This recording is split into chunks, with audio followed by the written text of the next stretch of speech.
नवीन को उसके पिता सुबह 4 बजे उठा रहे थे। बेटा उठ जा, खेत पर चलना है। नवीन को बहुत गुस्सा आ रहा था। उसने कहा, बाबूजी, अभी जाकर क्या करेंगे? अभी तो दिन भी नहीं निकला है। वहाँ क्या नज़र आएगा? नवीन के पिता मोहनलाल जी ने कहा, बेटा यही सही समय है खेत में काम करने का। दोपहर को सो लेना। झुंझला कर नवीन उठा और पिता के साथ खेत पर पहुँच गए। दोनों बाप बेटे अपने खेत पर काम करने में जुट गए। नवीन को खेत पर काम करना अच्छा नहीं लगता था। वह तो पढ़ लिख कर शहर जाना चाहता था, लेकिन मोहनलाल जी चाहते थे कि उनका बेटा खेती करे। शहर का जीवन उन्हें पसंद नहीं था। सूरज सर पर चढ़ आया था। तेज गर्मी से बुरा हाल था। दोनों बाप बेटे काम अधूरा छोड़कर घर की ओर चल देते हैं। अब शाम को 4 बजे दोबारा काम पर लौटेंगे। रास्ते में एक दुकान के बाहर मोहनलाल जी के पुराने दोस्त रोशन जी मिल गए। उन्हें देखते ही मोहनलाल ने कहा, रोशन, यहाँ दुकान पर बैठकर क्या कर रहा है? रोशन ने कहा, बस कुछ सामान लेने आया था। तू सुना, खेत से आ रहा है क्या?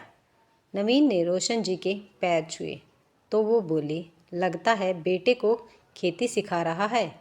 इसे यहीं गांव में रखने का विचार है क्या? अरे इसे पढ़ने दे, फिर शहर में अच्छी सी नौकरी लग जाएगी। यह सुनकर मोहनलाल जी ने कहा, अरे क्या रखा है शहर में? पैसों के पीछे पागल हैं लोग। वैसे तू सामान लेने क्यों आया? आज क्या घर में दावत है? रोशन जी ने झेपते हुए पूछा। वो कल कमल का फ़ोन आया था। वो छुट्टी मनाने के लिए घर आ रहा है अपने बच्चों के साथ। मोहनलाल जी ने कहा, और तू लग गया मेहमान नवाजी करने। तेरा बेटा छुट्टी पर पिकनिक मनाने आ रहा है। क्या फ़ायदा? बच्चे मेहमानों की तरह आते हैं। हम उनका स्वागत करते रहते हैं। 2 दिन बाद वो चले जाते हैं।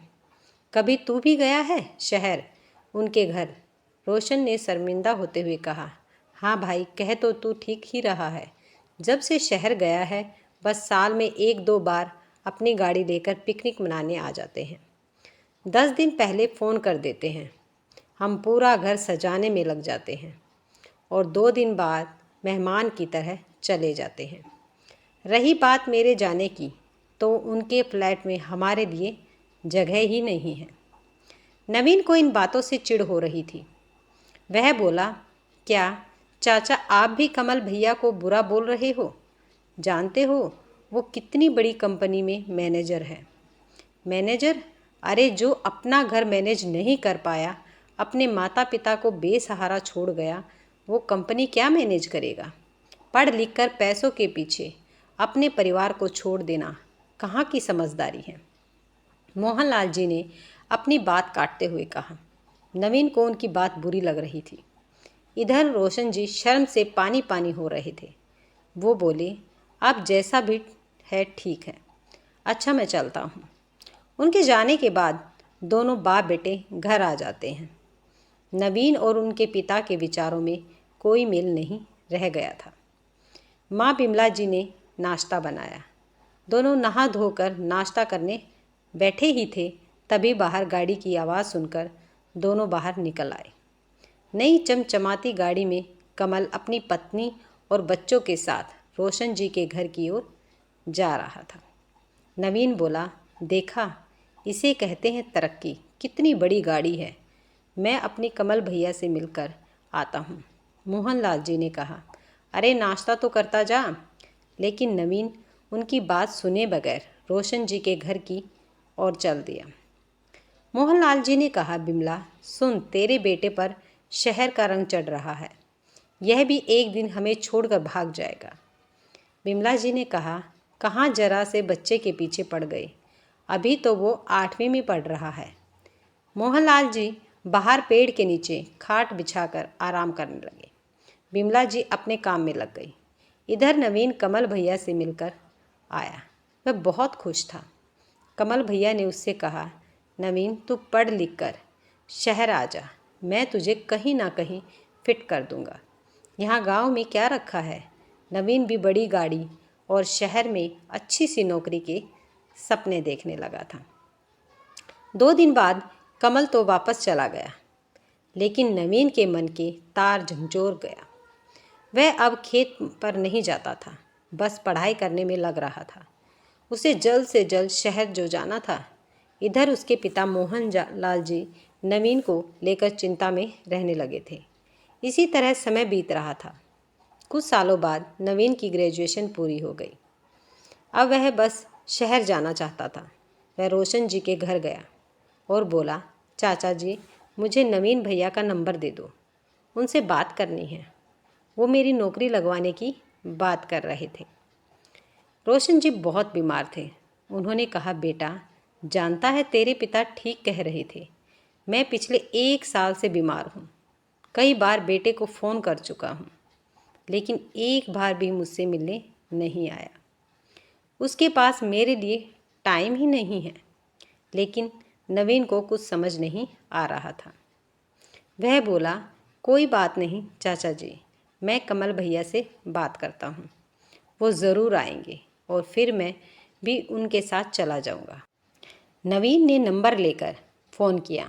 दूसरी तरफ से कमल ने फ़ोन उठाया। कौन? भैया, मैं नवीन बोल रहा हूँ। आपके गांव से वो आपने नौकरी के लिए कहा था। कमल ने कहा, मेरा उस गांव से और गंवार लोगों से कोई मतलब नहीं है। मैं अगले महीने कनाडा जा रहा हूँ। मेरे पिता ने फ़ोन कर करके मेरा दिमाग ख़राब कर दिया है। अब पूरे गांव में नंबर बांट रहे हैं। आज के बाद फ़ोन मत करना। यह कहकर कमल ने फ़ोन काट दिया। नवीन को बहुत बड़ा झटका लगा। उसके तो सारे सपने टूट गए। वह उदास होकर अपने घर आ गया। मोहनलाल जी ने कहा, क्या हुआ? हो गई कमल से बात? नवीन ने सारी बात बता दी। यह सुनकर मोहनलाल जी ने कहा, जानता है उसने यह सब क्यों कहा? जब 1 साल पहले वह आया था तो अपना घर और खेत बेचना चाहता था। रोशन ने ये सब बेचने से मना कर दिया। बस इतनी सी बात पर माँ बाप से रिश्ता तोड़ दिया और वही गुस्सा उसने तेरे ऊपर निकाल दिया। पैसे की भूख ने उसे अंधा बना दिया। यह सुनकर नवीन को भी बहुत बुरा लगा। लेकिन पापा इस ज़मीन को बेचना क्यों चाहते हैं? कमल भैया, मोहनलाल जी ने कहा, मैंने रोशन के कहने पर शहर जाकर पता किया था। उसकी नौकरी छूट गई थी। किश्तों पर फ्लैट और गाड़ी ले रखी थी। उसे ही भरने के लिए पैसे चाहिए थे और फिर वो विदेश जाने के चक्कर में था। बाकी बचे पैसों से विदेश में जाकर सेट होना चाह रहा था। वो तो मैंने रोशन को समझाया, वरना इस उम्र में खेत मकान बेचकर बेटे के पीछे पीछे भागता रहता और वो नालायक इसे धक्के मारकर सड़क पर भीख मांगने को मजबूर कर देता। अब 1 साल से अपने बाप को देखने भी नहीं आया। नवीन के सर से शहर जाने का भूत उतर चुका था। वह मोहनलाल जी के गले लगकर रोने लगा। बाबूजी, मुझे माफ़ कर दीजिए। मैं अब यह रहकर नए ढंग से खेती करूँगा। जितने पैसे शहर में कमाकर वहीं खर्च करने हैं, उतने तो हमारे खेतों से आ जाएंगे और अपनी मर्जी के मालिक होंगे। किसी की गुलामी नहीं करनी पड़ेगी। मोहनलाल जी और बिमला जी नवीन की बातें सुनकर बहुत खुश हुए। मोहनलाल जी ने कहा, चल मेरे साथ रोशन जी के घर चलते हैं। उसका भी तो ध्यान रखना है।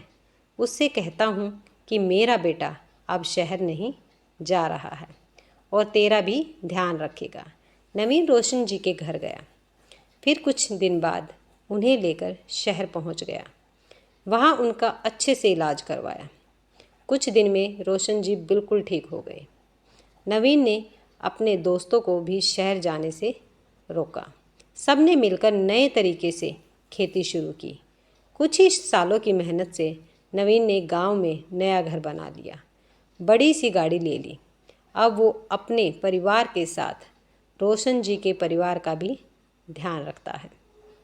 कुछ ही दिनों में नवीन की शादी हो गई। आज नवीन और उसके दोस्त गांव में रहकर तरक्की कर रहे हैं और अपने आसपास के लोगों को भी प्रोत्साहन दे रहे हैं कि वे शहर में न जाएं। अगर आपको ये वीडियो पसंद आई है तो वीडियो को लाइक, शेयर और सब्सक्राइब करना